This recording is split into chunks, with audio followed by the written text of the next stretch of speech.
Hello and welcome to संगम. आज आपल्यासाठी एक गोल्डन अपॉर्च्युनिटी जी ते कालच्या व्हिडिओमध्ये तुम्ही बघितली असाल, ज्यांचं इंजिनिअरिंग झालं आहे आणि 2 वर्ष त्यांनी काम केलं आहे, प्लस ज्यांचं पॉलिटेक्निक झालं आहे आणि त्यांच्यासाठी काही एक्सपिरियन्स वगैरे च्या बद्दल हा व्हिडिओ आहे. ॲक्च्युली पूर्ण पोस्टबद्दल जो व्हिडिओ आहे तो मॅडमने ऑलरेडी याच्या अगोदर टाकलेला आहे.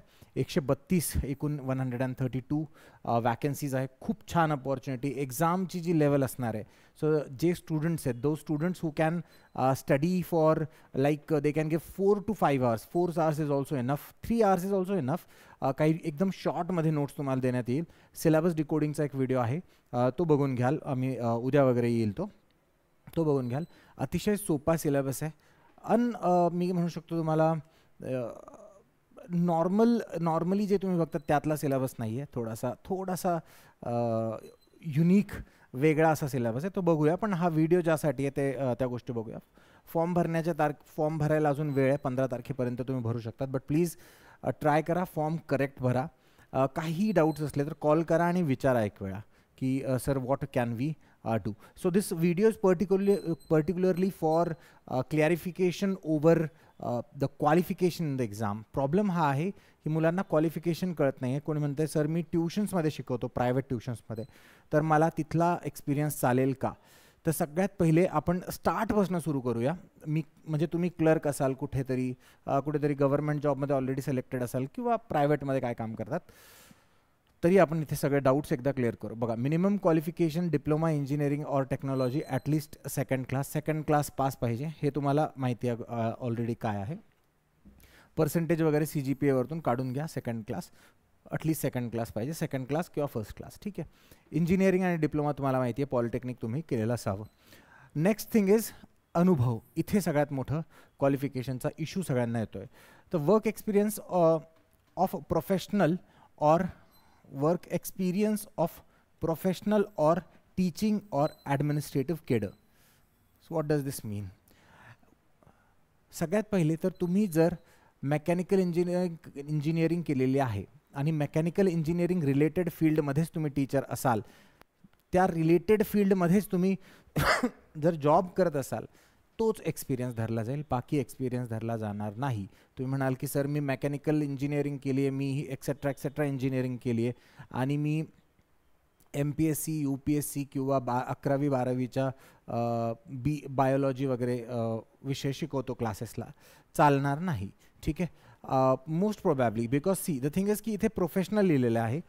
ज्या तुमच्या पोस्ट्स आहे ITIच्या टीचिंगमधल्या, त्या पोस्ट रिलेटेड जर तुम्ही जॉब रिलेटेड जर क्वालिफिकेशन ह्या दोघांना कम्पेअर केलं तर क्वालिफिकेशन असंच आपण डिकोड करू शकतो. माझ्यामध्ये तरी ह्याच क्वालिफिकेशन्स राहणार आहे. तुमच्या फील्डच्या रिलेटेड गोष्टी पाहिजे. ठीक आहे. Experience should be related to your field. Sir मी 11वी-12वी इंजिनिअरिंगला शिकवतो, चालेल. ठीक आहे. Then it is okay. So इथे हा सगळ्यात मोठा डाऊट हाच आहे की प्रोफेशन तुमचं जे आहे, टीचिंग तुमचं जे आहे, आणि administrative cadre. For administrative cadre म्हणजे काय? तुम्ही इंजिनिअरिंग करून MBA केलं आहे, HR म्हणून काम करतात. इंजिनिअरिंग करून MBA केलं आहे, ॲडमिनमध्ये कुठली तुमची पोस्ट आहे, ॲडमिनिस्ट्रेटिव्ह वर्क. ठीक आहे, ते तुम्ही करतायत तर तुम्हाला चालेल. आता नेक्स्ट, हा सगळ्यात मोठा डाऊट होता, तो एकदम शॉर्टमध्ये आपण क्लिअर केला. त्यानंतर काय? नॉट लेस दॅन 2 years, 2 वर्ष लागतील. आफ्टर युअर ग्रॅज्युएटिंग फ्रॉम इंजिनिअरिंग, तर 2 वर्षाचा एक्सपिरियन्स आहे इंजिनिअरिंग नंतरच्यांसाठी. 6 वर्षाचा एक्सपिरियन्स लागेल, 6 वर्षांचा अनुभव लागेल जे डिप्लोमा होल्डर्स आहेत, पॉलिटेक्निक आहे त्यांच्यासाठी.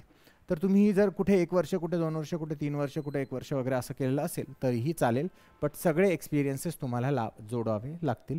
6 वर्षाचा टोटल एक्सपिरियन्स तुम्हाला पाहिजे डिप्लोमा केलेला असेल तर, आणि इंजिनिअरिंग केलेली असेल तर फक्त 2 वर्षांचा एक्सपिरियन्स तुम्हाला लागेल. ओके. त्यानंतर private, government, semi government etcetera जे आहे त्यामधून चालेल तुम्हाला. ठीक आहे. हे एक आपली बॅच आहे, बॅच सुरू होती आहे. बॅच जी आहे तुमची 3 तारखेला सुरू होती आहे. ठीक आहे. दसरा झाला की दसऱ्याच्या दुसऱ्याच दिवशी तुमची लाईव्ह बॅच सुरू होती आहे. अजून काही स्टुडंट्सचे डाऊट होते सर किती वाजता राहील बॅच जी राहील आपला टायमिंग जो रात्री 8 वाजता ठेवला आहे आपण. रिझन बिंग, जे जॉबला स्टुडंट्स आहेत, जे जॉब करून अभ्यास करू इच्छितात, त्यांच्यासाठी त्यांच्यामुळे हे लाईव्ह क्लासेस रात्री 8ला ठेवलेले आहे. लाईव्ह क्लासेस होईल. त्याच लाईव्ह क्लासची तुम्हाला रेकॉर्ड रेकॉर्डिंग दिली जाईल. समजा लाईव्ह क्लास 8 ते 10 चालला की 10 वाजता तुम्हाला रेकॉर्डिंग तुमच्या पोर्टलवर मिळेल. पोर्टल म्हणजे आपली एक वेबसाईट आहे संगमस्पर्धा.com. संगमस्पर्धा.com वर जाऊन तुम्ही आधी साइन इन करा. साइन इन केल्यानंतर तुमचं एक अकाउंट बनेल. फीस पे तुम्ही तिथूनही करू शकतात, कॉल करूनही करू शकता. आफ्टर युअर फीस पेमेंट तुमचं तिथे एक स्पेशल अकाउंट बनेल. माय कोर्सेसमध्ये गेल्यावर तुम्हाला माय कोर्सेसमध्ये तुमचे कोर्सेस दिसतील, नोट्स दिसतील, टेस्ट सिरीज दिसेल.